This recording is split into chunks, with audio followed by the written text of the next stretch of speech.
through the extraordinary work of the mayor, his team, 1,418 people received shelter. But that's also in the backdrop of the loss of life. We're grateful that people have survived. If you go to the shelters, and you should go to the shelters and talk to people. We can't. We're not allowed in. On the outside, Sorry, you can. stand by. Thank you. This is not the Q&A portion. Mahalo. You'll be able to see their faces as they come out. And we as a community can support them. We can donate to them.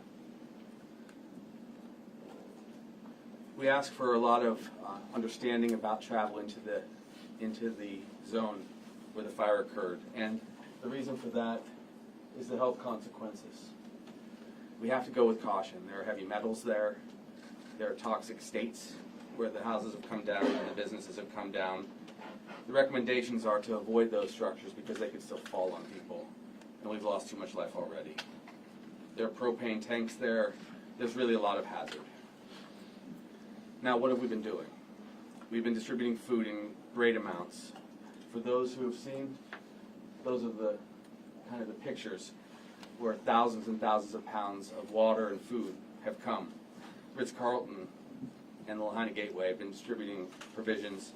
The mayor was able to get provisions across the area, and we did open up for those carriers and those trucks to make sure that people could get their services. Also, we have one of our heroes, Chad Buck, who's been organizing and working tirelessly to distribute so much provision, and much of that's also coming from around the state and frankly around the country.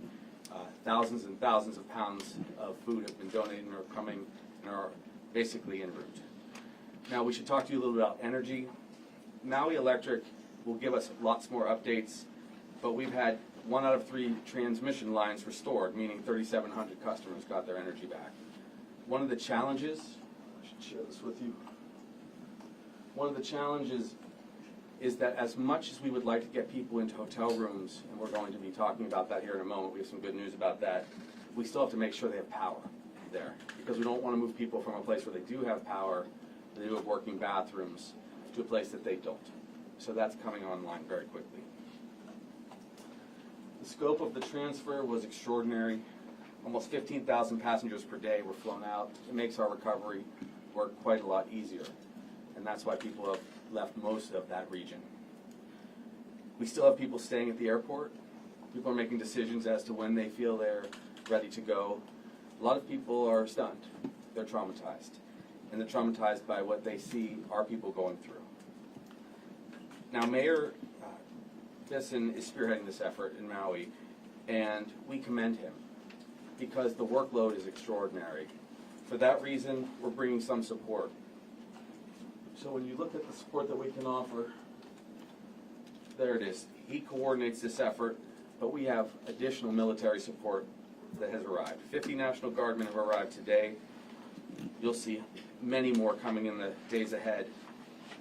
And that's important because when we have those actual National Guard individuals in service and also some active duty military, and we're going to meet these gentlemen today, it makes it more possible for us to protect certain areas so people can do their work at ground zero, but then also open up the road, make it easier for all of us to travel to the places that we're familiar with. That's a big part of this operation. You're also going to meet the director of FEMA, and they already have 150 people on the ground, 90 assisting in search and rescue. I will leave it to the leadership there. Deanna is an extraordinary individual, and it's amazing to see her in that top post and the experiences she's had across many tragedies, including the COVID tragedy in New York, makes her supremely positioned to help us here. You're going to meet our commanders, and they, in turn, will run the task force, but they can do so much to bring this community into a safer place. Now, DAGS is working for state federal space. We're negotiating for additional facilities, but I think what people are most interested in is housing, how we're going to house our people. So we've put together a temporary housing task force which will work with our federal partners. We've already secured 1,000 rooms. 500 rooms will go to families that have been displaced because of the terrible fire. Another 500 rooms to go to support initially. Then coming after that, in the days that follow, we'll have long-term rentals. Those are the short-term rentals turned long-term now. All of that's going to be covered. It's going to be covered by the state. Some of it's going to be given charitably. And then finally, FEMA will cover a great deal of the cost. Now, these are detailed, complicated questions, so they're going to be here on the ground to explain it to our people and explain it to us. But this will get us into a housing post. What we'd like to do is get people in as early as now. But without power, without stable power, once again, it will be likely tomorrow or Monday when we see the largest number of people get into housing. I can assure you it's going to be a great relief for the incredible volunteers that are in the field. A couple more questions that people have had. What do we do long term? How do we do this? We give people vouchers, we get them into their housing. But what we also have to do is we have to find resources for them. And in order to do that, you're going to see state funds, federal funds, in the billions of dollars over time. But we also want to make that resource available immediately. And so FEMA will be describing that to you. If people want to donate, once again, please go to the many websites. One of them is the Hawaii Community Foundation. It's Maui Strong. You'll see that there. Tens of millions of dollars are coming in. And that's going to be distributed to our people. So thank you. Thank you for that. I'll just close with this. This is the largest natural disaster we've ever experienced. It's going to also be a natural disaster that's going to take an incredible amount of time to recover from. So in the next few days, as we characterize how many people we've lost and how many people are coming into our community, please understand that we come at this like an ohana, because it's going to be, in the short term, heartbreaking. In the long term, people are going to need mental health care services. In the very long term, we'll rebuild together. That's why we brought this team together, and we appreciate your patience. We will continue to do these conversations so that the world knows what Maui's going through. Aloha.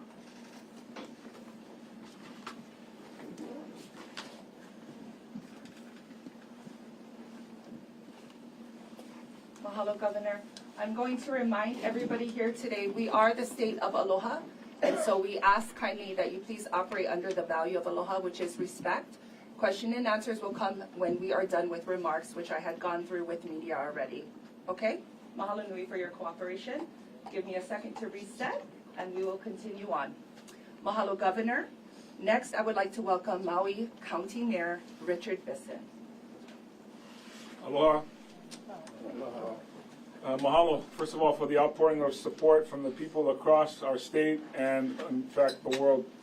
Most especially from our local community, those who have lost loved ones and homes, who are still pulling together to help others. Our local people know this community better than anyone, and they've truly taken the lead in getting support to those in need. We see this as a local-led, government-supported response.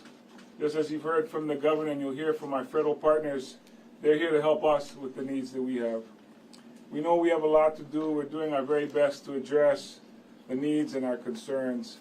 We're moving from the immediate fire response to long-term recovery, and we'll be adjusting our operations accordingly. And that means we're moving food distribution points closer into communities where people are sheltered in place. We are working on long-term shelter needs, as the governor's just shared.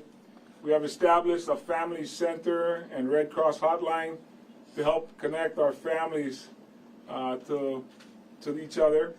We are working to get more first responders, medical care, and community partners into our impacted areas. Our utility partners are continuing to work hard to restore power and phone service. We are managing the highway closure point to ensure that access into the impact zone is limited to those critical responders, those that are providing necessary goods and services out there. Lastly, we're expanding our flight service to help our visitors return home. That opens up resources for our residents. In the coming days, we will see a larger presence of the National Guard personnel. These folks are here to help us.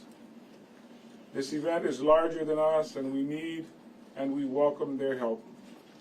We're on a long road to recovery, but I assure you we will recover working together. Mahalo.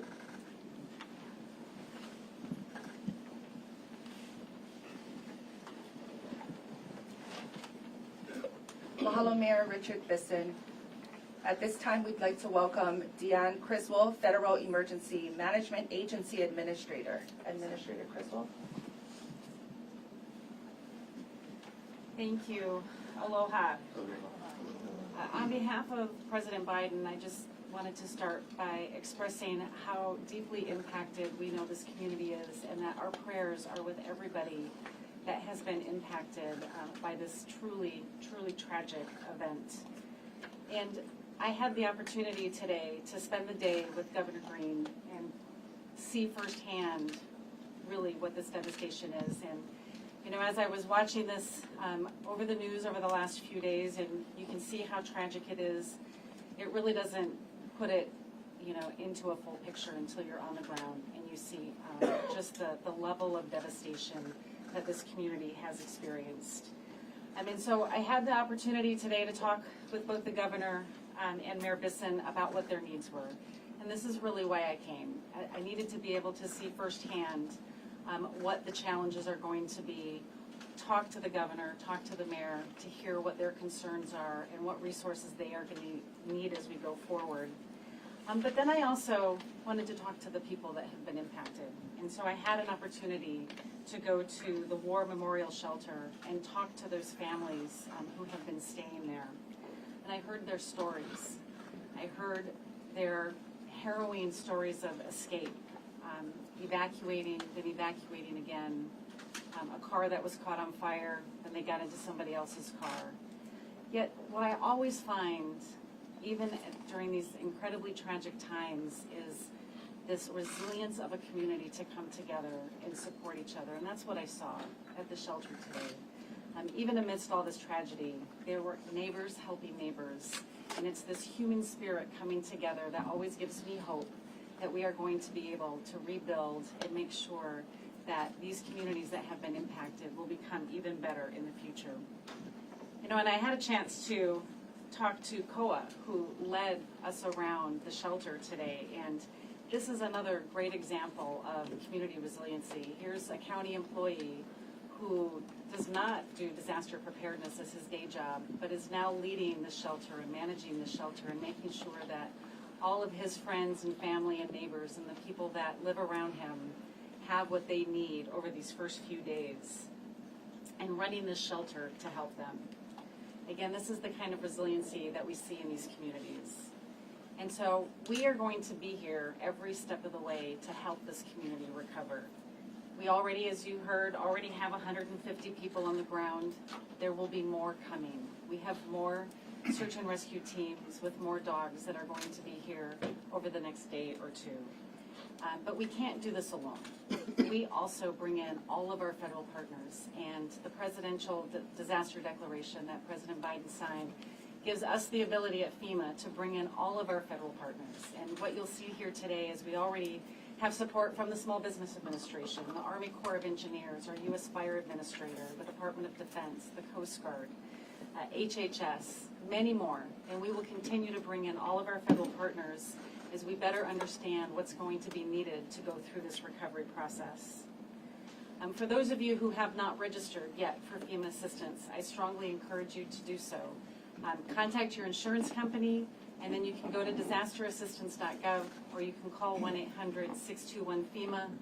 You can find us at the shelters, and we will have people in FEMA shirts that will be walking around helping you register. Or if you have registered and you still have questions, just ask. We know that this is a trying time, and we are going to have people on the ground that you can talk to face to help you through this process. I know that this is a very troubling time, and there are still many unknowns for people that are out there. But what I would ask is that you don't give in to despair, because we need you. Maui needs you. Hawaii needs you. Your neighbors, they need you. And I believe that every day is going to get a little bit better. And Governor and Mayor, you have my commitment that FEMA and the rest of the federal family will be with you each and every day as you go through this. Thank you.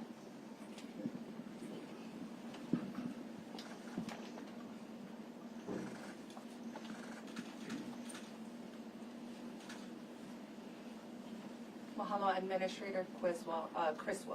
At this time, I'd like to bring up Maui County Fire Chief Brad Ventura.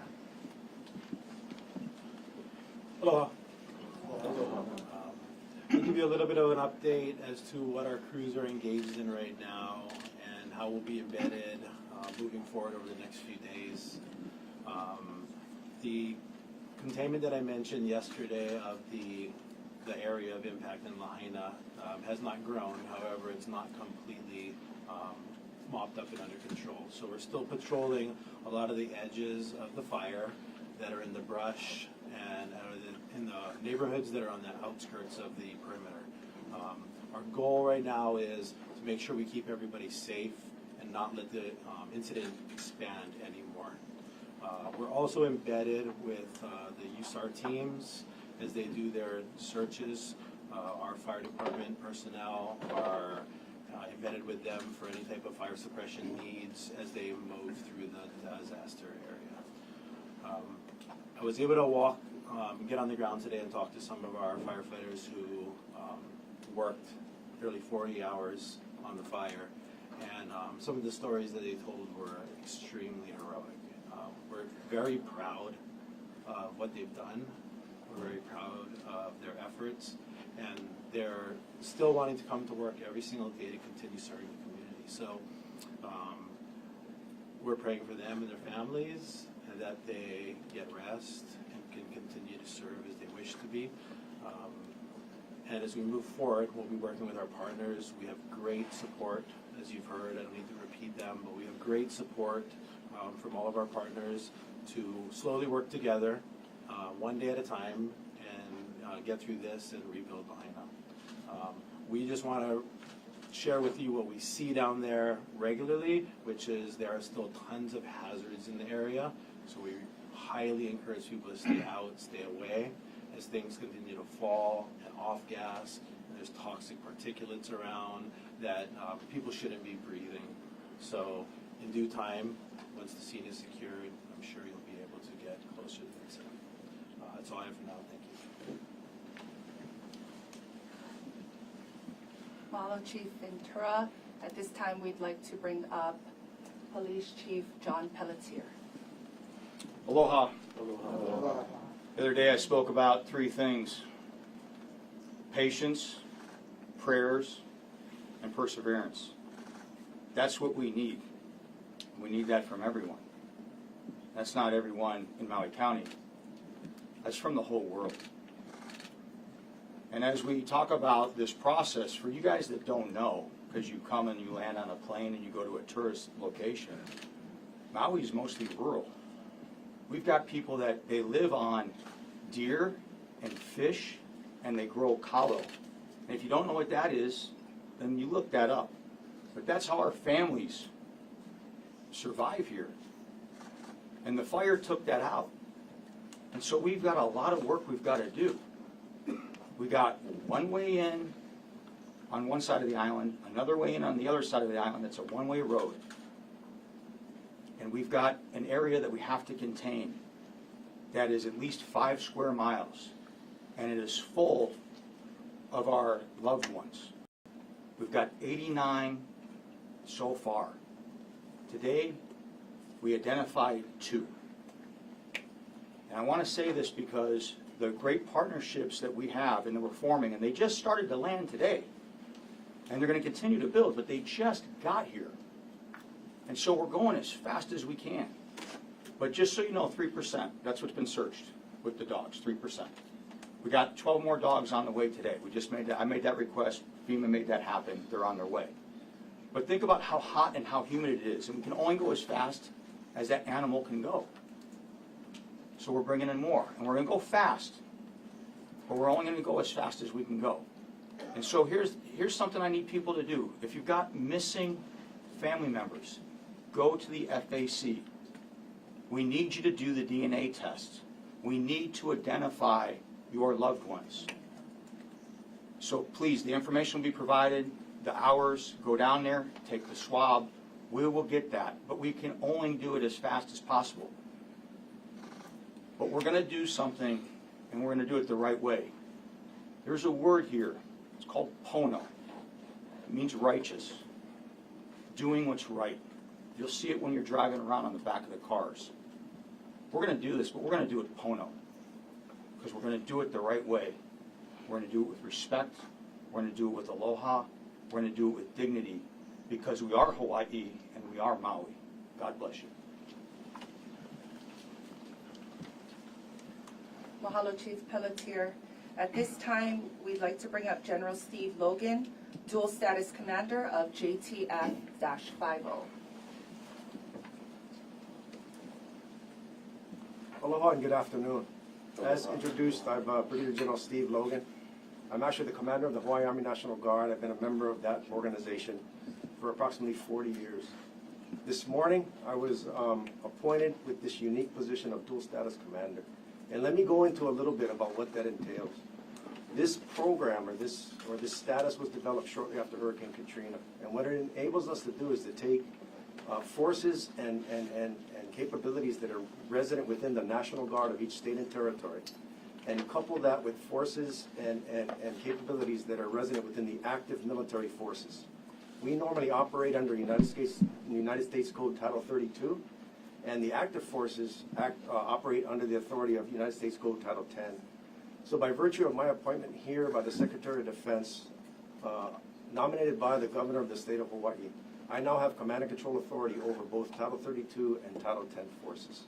I'd like to take this opportunity to introduce both my Title 32 Deputy Commander, Colonel David Hatcher, a member of the Hawaii Army National Guard, commander of our largest combat force, the 29th Infantry Brigade Combat Team, and Colonel Dave Fielder, who just got back from Guam.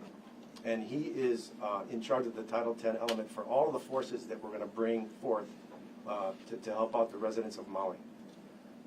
Let me be clear about this also. We are here in a support role.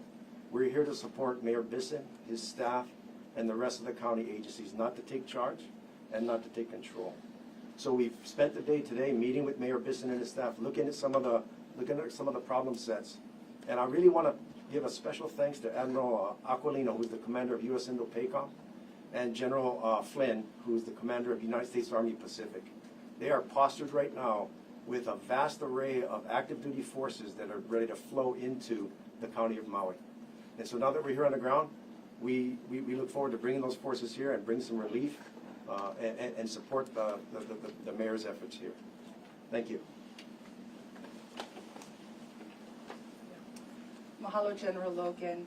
At this time, Captain Asia Kirksey, Sector Commander, U.S. Coast Guard, Sector Honolulu. Aloha. Since we received the call on Tuesday evening, the Coast Guard has conducted continuous operations, deploying units to search for survivors and also assist our partner agencies in rescuing those in distress. Further, we have deployed highly skilled teams and specialized equipment to closely monitor the marine environmental impacts as a result of the fire. Our teams are conducting marine assessments to identify potential hazards and pollution. To date, over 300 Coast Guard personnel have responded following the fire. Coast Guard search and rescue efforts were continuous for 3 days and covered more than 790 square nautical miles. Coast Guard crews braved a harrowing scene on Tuesday night into Wednesday morning and courageously saved 17 lives, and in coordination with our partners assisted the rescue of 40 more. Further, we've had 3 cutters, 2 aircraft, multiple boats, divers, and specialized teams deployed from across the Coast Guard to support this incident. Now we understand that Lahaina Harbor is the lifeblood of Lahaina.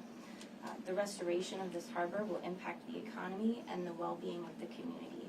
We continue to work with our government and industry partners to expedite this process so that we can restore the waterway for use. The Coast Guard is committed to the safety of the public and of our responders, and our members remain steadfast in our response efforts to help the Lahaina community recover. Thank you.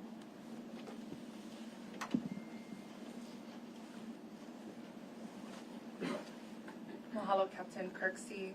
At this time, Isabella Guzman, Administrator of the U.S. Small Business Administration. Aloha. Well, President Biden had delivered the message that he was going to send more than just prayers, that it was also going to be about the assets, the resources of the federal government to fully deploy what Hawaii needs, not only in this response mode where I follow my prestigious federal partners here, but also in the long term with recovery. And that's where the Small Business Administration steps in. We provide not only support to small businesses, as our agency name would suggest, but also to the communities they serve.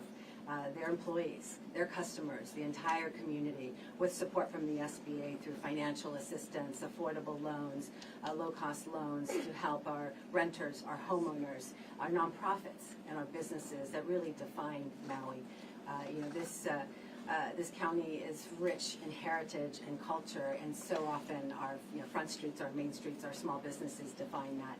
We want to make sure that that road to recovery is full of the federal resources to respond, to make sure that we ease their decisions into the future, whether that's financial readiness or navigating how to be strategic about your business's relaunch with the small businesses, mentors, and resource partners on the ground, of which we have many here in Maui directly.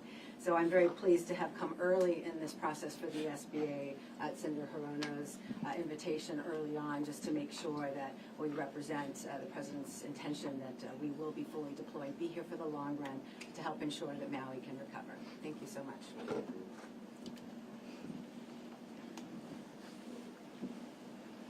Mahalo, Administrator Guzman. At this time, Dr. Lori Moore Merrill, U.S. Fire Administrator. Aloha. Hi. Once again, on behalf of President Biden, the U.S. Fire Administration is here to survey the fire and try to understand at the beginning of what we see, what did this fire entail. I can tell you that at first observation today, as we walked through Lahaina, it was a very fast-moving fire. It was a low-to-the-ground fire. It was grass-fed by all evidence that we could observe today, moving at a horizontal nature, low to the ground, and structure to structure. Incredibly fast, that outpaced anything the firefighters could have done in the early hours. With that, I can tell you that the firefighters need to be commended. Heroic actions, absolutely, the stories that we're hearing. I have been in communication with Chief Ventura since the very beginning and talked with some firefighters today and beginning to hear those stories, which you'll continue to hear over time. The unfortunate part about this is that since 2017, the U.S. has experienced the top 10 fires, wildfires in our nation. This now has superseded the Camp Fire from 2018 that was the deadliest. This fire now has become the deadliest in the last 10 years. And so with that, we are here and will continue to advise throughout recovery and into you rebuilding throughout Lahaina to assure that resilience is part of the plan, that we talk about building codes along the way, and that we are also here for your firefighters. We want to make sure that the firefighters are and their well-being, both physically, and that they have access to mental resources as needed as well. So we'll continue to stay in touch with Chief Ventura and lead along your recovery. Thank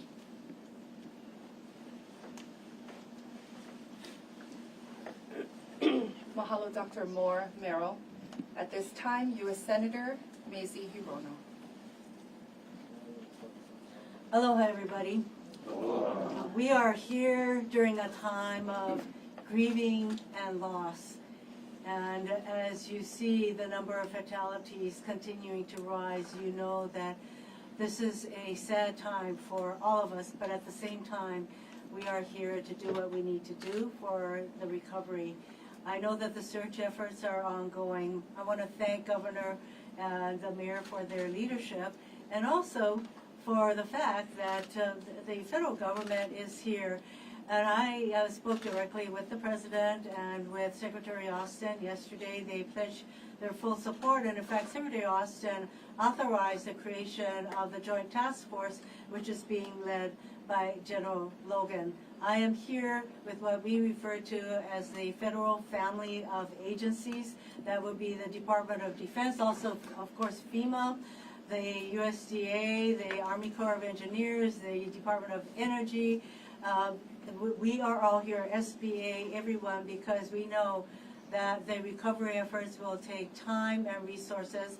You are all here today to cover the story, but as we recover, I hope that you will continue to tell the story of the resiliency of this community and how we are going to recover, because the continuity of effort and support from all of us is going to be very critical.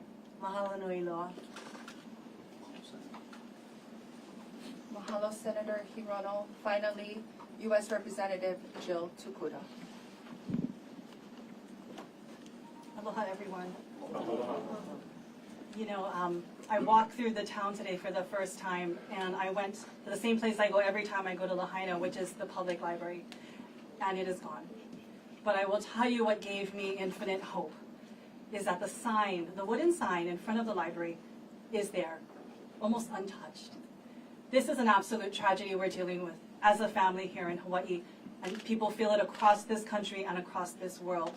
And while you hear us all here asking for aloha and patience, please know this too, that we feel the urgency. As we walk through those streets, as we talk to people, we feel that same struggle, that same anxiety, and that same desire to do absolutely everything that we can and in our power to make sure our loved ones, our families are taken care of. Because as a ohana here in Hawaii, as a federal ohana, we are going to bring all our resources to bear to make sure that we are not just there for our people today, and in the weeks and the months to come, we are talking about generations to come, years to come, that we will be standing together shoulder by shoulder like this, making sure our people are okay, and that we can rebuild that community, support them with the love and support that they need right now. So mahalo to all of our frontliners, all of the members of the public that have stood up just to do something, to be a part of this, because we're going to need your help, not just today, but we're going to need your help for years and years to come. So thank you for being with us. And we're right there with you with the urgency that we all feel to make sure our people and our families are taken care of. Mahalo, Representative Tukuda. Okay, now I would like to open the floor to questions from the media. I'd like to remind everyone that we welcome all questions, but we kindly ask that you ask them with kindness and aloha.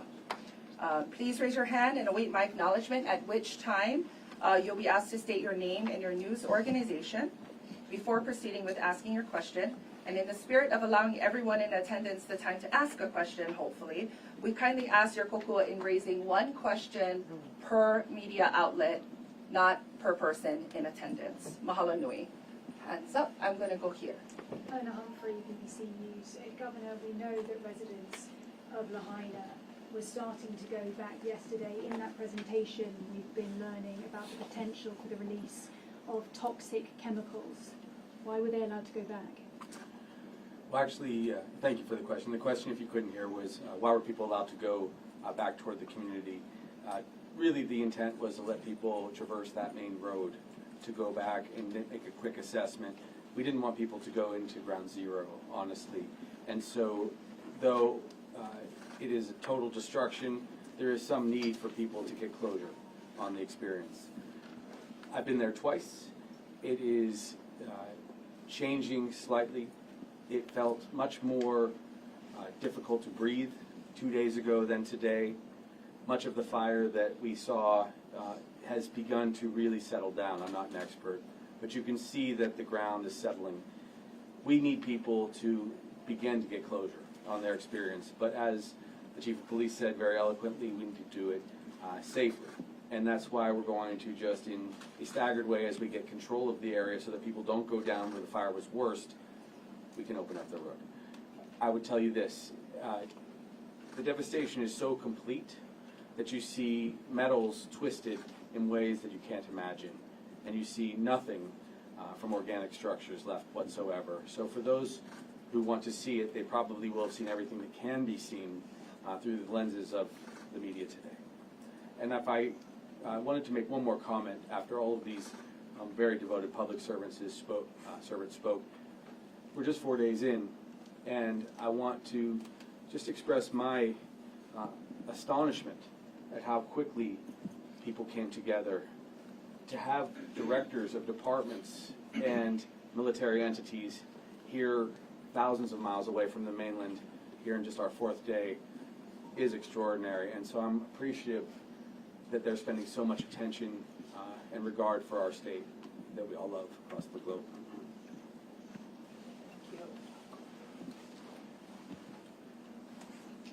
Tom Yamas, NBC News. Governor, is the call up to you? Is it your decision on when to let the residents of Lahaina in? And building off that last question, what is the plan? What's the plan to let them in? Is there a date you can set just so people aren't waiting 15 hours in line? Sure. Let me be clear. The ultimate decision, we are leaving to the mayor. We believe that local government should make these key decisions. Also, we have, at the mayor's request and our team's request, brought in a lot of our military support so that we can support and keep these areas safe. In fact, for many, in fact most, it has tended to be a very calming experience to have additional support when other crises can arise. And that has been my experience with the National Guard when we've gone through tsunamis, earthquakes, and volcanic eruptions. But this event was much more catastrophic than any of those. Yeah. This is more of a subjective decision than an objective one. So it's not a time element that we're going to give you. When it's safe is up to the experts who are measuring safety. As Gov was talking about why we're letting people in, we're not letting anybody into the impacted zone. Where we were letting people in were those whose homes are still intact, who have to drive the main road to get to their homes. That's what we were allowing. And unfortunately, people, when they first went in, decided to want, maybe out of curiosity or whatever the other reason was, they decided to go in there. It is not safe. It is a hazardous area. And that's why experts are here. FEMA is here to decide for us when it might be safe for us to go back. It's no longer hazardous. We're not doing anybody any favors by letting them back in there quickly just so they can go get sick. That can wait. A lot of what's happening there now is we're asking for the respect and the dignity of recovering anyone that's still there. That's what we're trying to do. That's the main thing we're trying to do right now. That's the phase we're in.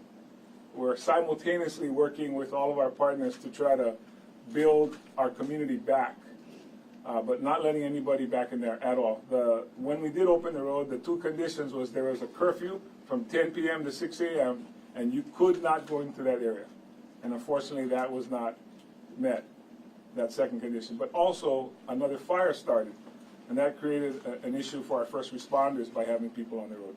We know our community is anxious to get back to where they live, not to this area, though. So to be clear, Lahaina is closed for a while. Downtown Lahaina, yes. But there are other communities that people are still living in. Napili, Kahana, Kapalua. There are other towns outside of Lahaina. Yes, they're still open. And we'll give you updates daily.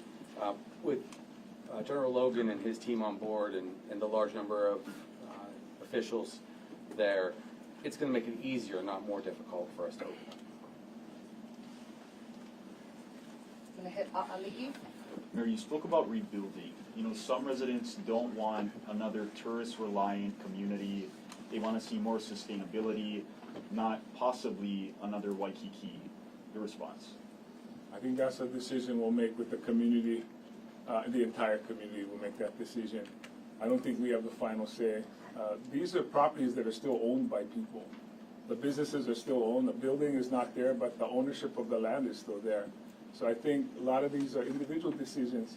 How you want to rebuild your home, how you want to rebuild your business. If you want a business, if you don't want that business, and I'm not sure we get to decide for other people what to build on their property. Okay. I'll come right back there. Jonathan Vigliotti with CBS News. Mayor, can I speak with you one more time? Yes, sir. We know from speaking with so many survivors, there were no evacuation orders. I know an investigation will yield the answers as to why that happened. You talk about more wildfires, though, popping up around here. Is the rest of the island safe, considering what happened? Yeah, I don't think I used the word wildfire, but there were other fires that were smaller that came up. You know, there's a lot of energy you can spend on this tragedy right now. I think that time should be spent on recovery and rebuilding. But the investigation will be up to the Attorney General. But are the other communities safe in the meantime? Yes.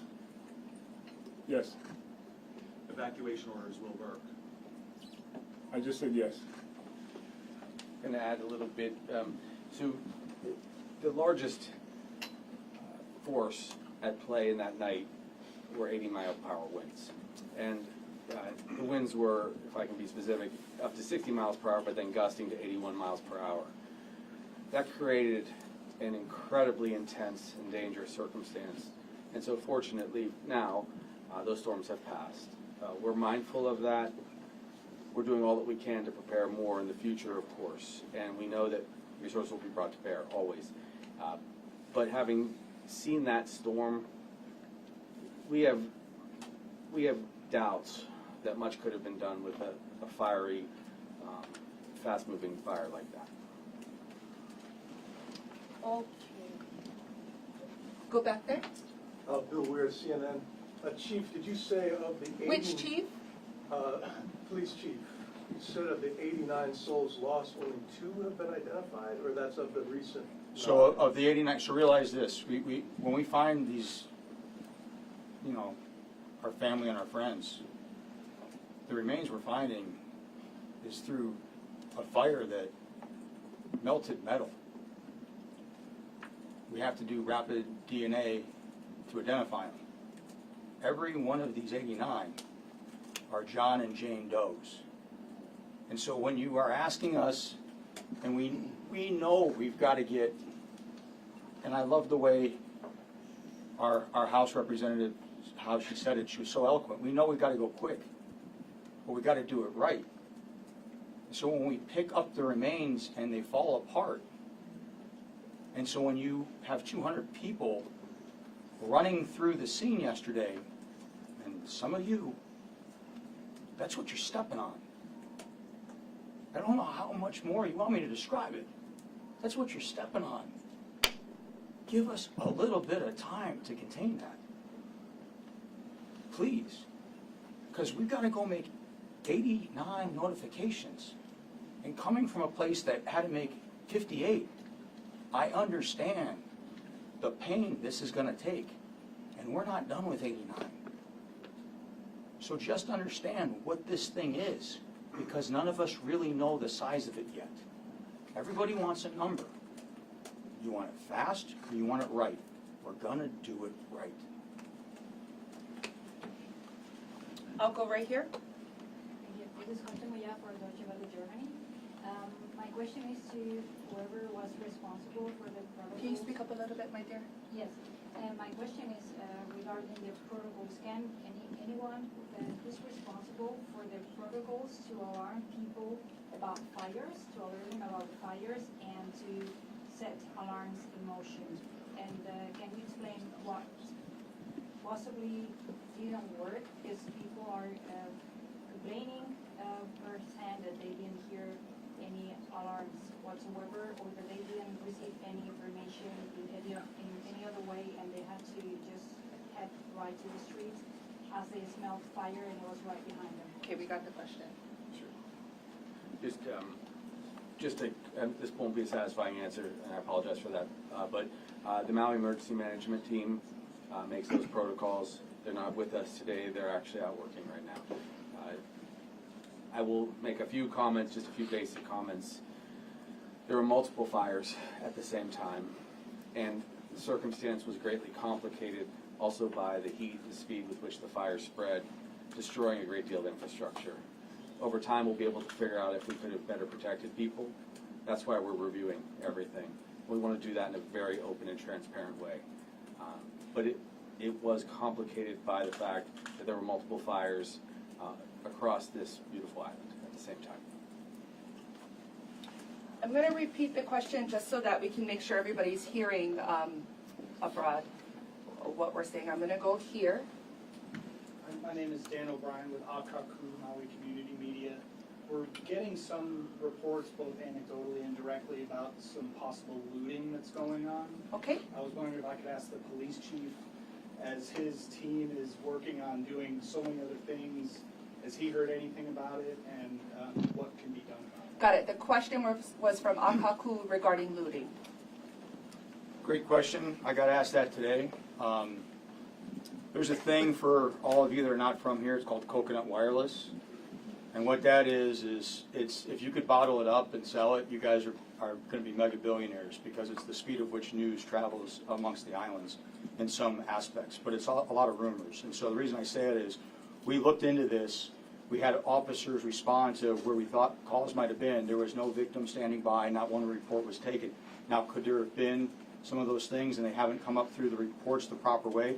Sure, that's possible, but any of the calls that came into us, we didn't have that. And here's why I mentioned at the very beginning what I said. Patience, prayers, and perseverance. We need patience. We're going to get the resources as fast as we can. This is a united team, one fight for Maui. We're going to get it. But the fake news, maybe I pissed off somebody when I said fake news, but the fake news is we can't have that. So just report it right. It's an interesting phenomenon that police chief also shared with me. There's been virtually no conflicts between any of the people of Maui that have survived. Out abroad, in the community, in our rescue centers, no conflict whatsoever, total peace. It's very rare to see people working so closely together and in spaces so close to one another without any difficulties, and that's, I think, a testament to the values of our people.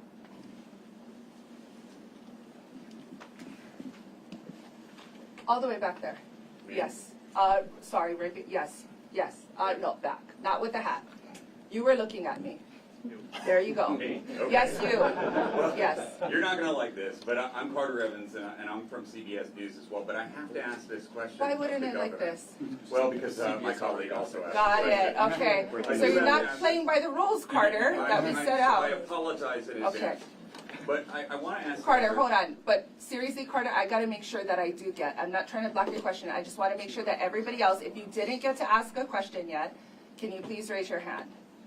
I will get to Carter when we end. Go ahead. My name is Haven Daly with the Associated Press. Just to clarify a point regarding the siren towers, and I suppose this would be best for the governor. Were they activated and didn't work properly, or were they never activated? Okay, so that one I think was asked and answered already. Siren. I'm going to move on. Anybody else have a question? You in the very, very back. No, it wasn't Okay. asked. We're going to ask for kindness and aloha. We'll get back to the questions. Thank you. Go in the back. Yeah, my name is Scott Withers from Scripps News for the police chief. Sir, you had mentioned that only 3% of the search has been completed. Are those houses, are those large buildings like nursing homes, apartment complexes, or cars? What is that 3%? Okay, so the question is around the 3% that has been searched and describing the area. So, I'm not going to lie, I don't know the exact 3%, but I do know that it was the 3% was what I was given today when I spoke on the search team. Just trying to understand if it's smaller houses or like, we're hearing that nursing homes may have not been evacuated, apartment complexes. So the mayor had spoke the other day, and he mentioned what is a structure, what is a building. If you've got a resident that has 25 units, and so I got that information prior to coming in here. It's very fluid. It's the first time today that we were able to run the dogs. Is the first time, and so we said if something ever happened here, we're 72 hours away from help ever coming, and I think we proved that that's probably pretty accurate.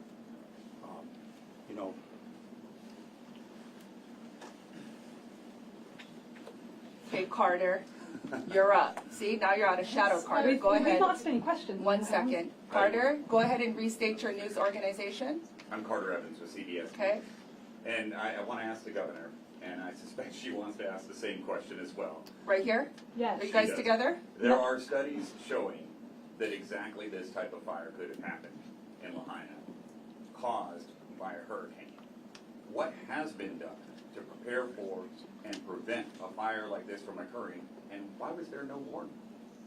So the question is, what has been done to prepare for a fire like this? Research has showed that this occurrence could likely happen. Fair? Okay. Yes. So we've been experiencing wildfires for decades here. We've all actually been through wildfires. This is the first time we've ever experienced a wildfire in the context of these dry conditions, global warming, and with a hurricane that's just passing us. We're also seeing, of course, hurricanes cause damage across the globe. The consequence of global warming and storm change is changing things. But we've never had anything like this near a city. We do all that we can to fund our departments, the city, and state level. One of the basic problems we have is water management in our county. And I don't mean just Maui County, but across the state. We have a great deal of difficulty having adequate water near structures and keeping land moist. It's extremely difficult in these days. That's one of the main reasons that we saw this fire. And so the things that we're working on, and we work on steadily at all times, is how we're actually going to manage our land. It's a very complicated balance between having enough housing for our people, having enough safe spaces, having open spaces. We've also had a major transition as far as agriculture goes. All of these factors contribute to risk. It's never happened before. We do have a well-prepared fire team across the state. Whether or not we can do better will be determined. There's no question this catastrophe is going to change the way everyone looks at fire across the globe. Mahina, this individual? Who was raising their hand back here? All the way back. Okay, go ahead. I'm William Lajeunesse, Fox News. Many of these homes, we believe, have been handed down from one generation to the next. Do we have any idea what percentage might not have carried insurance and how that might compare to somewhere like California?